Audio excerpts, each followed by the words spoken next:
Hi hello నమస్తే అందరికీ నేను మీ Vinod welcome to 3 media.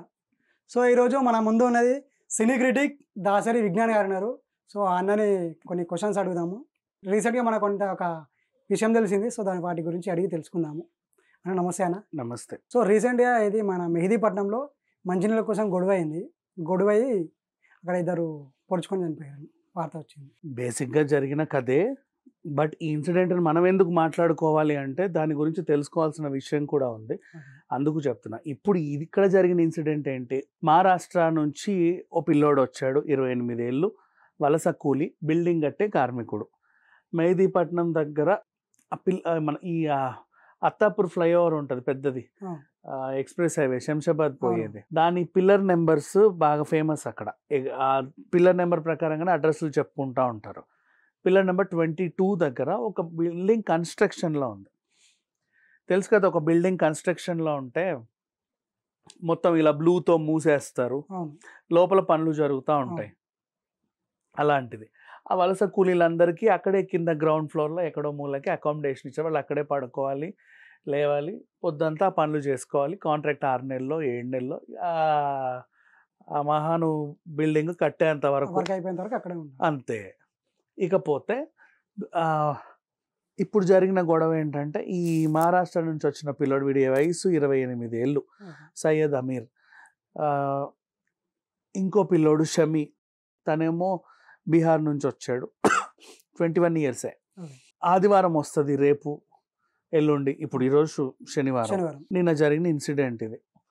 So మనకి ఆ బట్టలు నానబెట్టుకున్నాడు ఈ అబ్బాయి, రేపు పొద్దున ఉతుక్కుందాంలే అని. డ్రమ్ములోనేమో కొన్ని నీళ్ళే ఉన్నాయి. వీళ్ళకి ఇంకా పైన పెద్ద పెద్ద డ్రమ్ములు పెట్టడానికి లేదు, ఎందుకంటే బిల్డింగ్ అండర్ కన్స్ట్రక్షన్లో ఉంది కాబట్టి. కింద వీళ్ళ మందం ఆ బ్లూ కలర్ పెద్ద పెద్ద డ్రమ్ములు అలా పెట్టి కొన్ని నీళ్ళు ఇస్తారు. వాళ్ళ కనీస అవసరాలకి కొద్దో గొప్ప సరిపోతాయి. తాగడానికో లేకపోతే వంట చేసుకోవడానికో, నిత్య కాలకృత్యాలు తీర్చుకోవడానికో, ఏదో స్నానం చేయడానికో సరిపోతాయి. మరి నువ్వు బట్టలు ఉతకాలి, ఇంకేమైనా విధ్వంసం సృష్టించాలంటే అవి సరిపోవు. ఒక అంటే అడ్జస్ట్మెంట్, అండర్స్టాండింగ్ ఉండాలి. ఈ రోజు వాడు ఉతుక్కుంటే రేపు నువ్వో ఎల్లుండి ఇంకొకరు అలా. వాడు బట్టలన్నీ నానబెడితే ఇంకొకరు కూడా ఇన్ని మూట తెచ్చి నేను నానబెడతాను అని వచ్చాడు. వీళ్ళిద్దట్లో లేదు ఈ నీళ్ళు నాకే సరిపోతాయి, ఈ రోజు కాదు నువ్వు రేపు ఉతుక్కో. అలా కుదరదు, రేపటి నుంచి నాకు మళ్ళీ పనులు ఉన్నాయి, నాకు ఈరోజే వీక్ ఆఫ్. వీళ్ళందరికీ మనకంటే ఆదివారాలు సోమవారాలు అని ఉంటాయి, కానీ వీళ్ళలో ఒక్కొక్కరు ఒక్కొక్క రోజు సెలవు తీసుకుంటా ఉంటారు.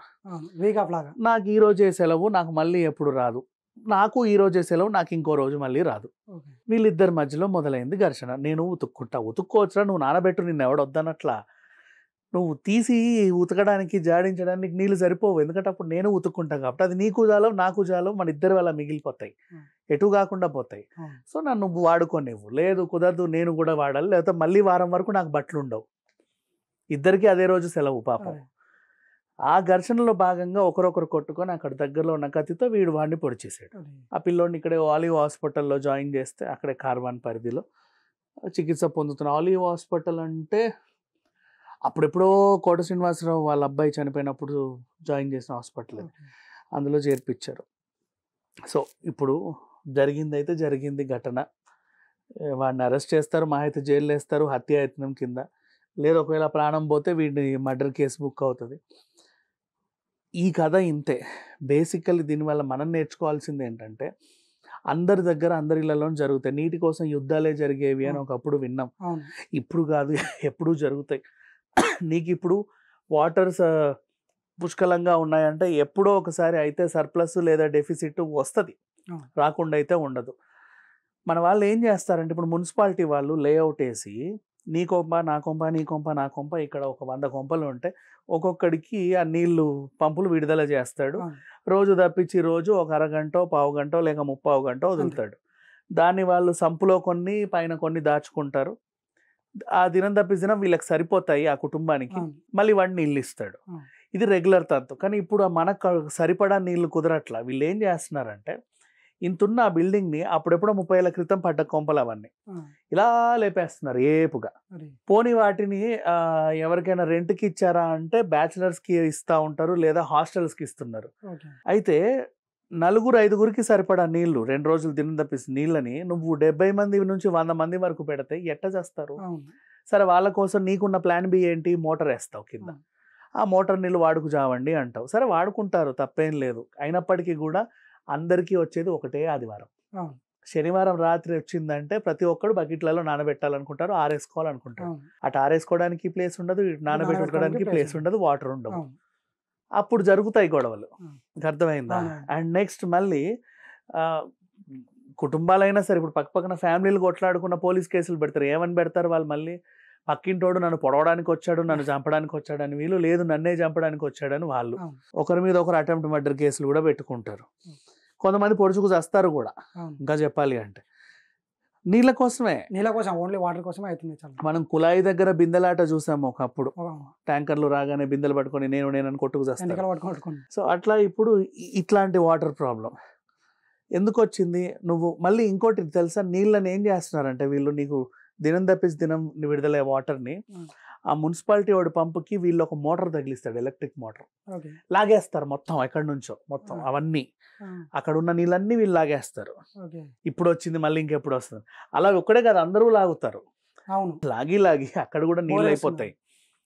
ఎప్పుడో నీకు అది ప్రాబ్లం వస్తుంది ఫ్యూచర్లో. అప్పుడు వర్షాలు పడవు, నీళ్ళు ఇక ఒకడినొకడు పీక్కు చేస్తారు. ఆ రోజు కూడా దగ్గరలోనే ఉంటుంది.